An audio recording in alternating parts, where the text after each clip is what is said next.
Today, I think, as I thought about this event, I think today is a microcosm of what the Hutchins Center will do in the coming years and reflects why we situated it at Brookings. Let me explain.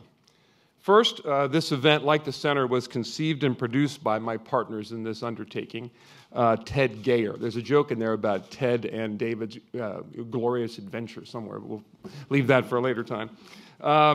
During the design phase of the center, Ted and I had a dialogue stretching out over a couple of years, trying to determine how we could make a unique and tangible contribution to economic policymaking.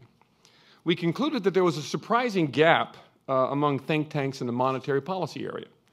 We could identify no research institution that was the leader or even a sustaining, meaningful contributor in the domain. Further, we observed that most monetary policy research is conducted inside central banks around the world. For quite appropriate reasons, they impose material institutional constraints on what can be discussed and debated in public. We quickly understood that Brookings could fill this vacuum. But after thinking about that for a minute, we recognized that Brookings is also uniquely positioned to engage in the fiscal policy debate. We have experts in every major line item of the government budget, entitlements, defense, and the like, as well as a tax policy center, which is without peer in Washington. Being able to pool those resources, plus perhaps adding some capability, we're debating that to score legislation, struck us as uniquely available here at Brookings.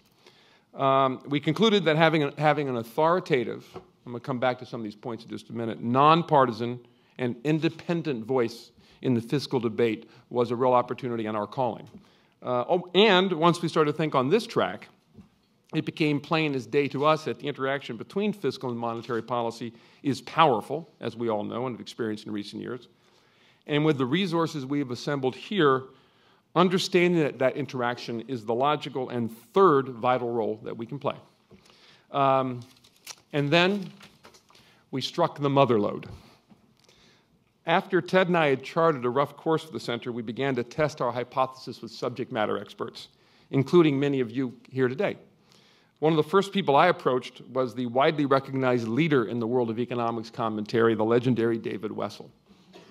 I was pleased that David thought it was a good idea, but I was thrilled that he wanted to lead it.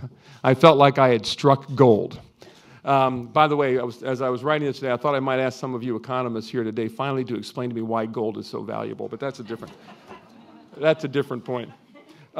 David, thank you for taking all this on. Well done. For the vote of confidence in me, in Ted, and in Brookings. We appreciate it and look forward to it.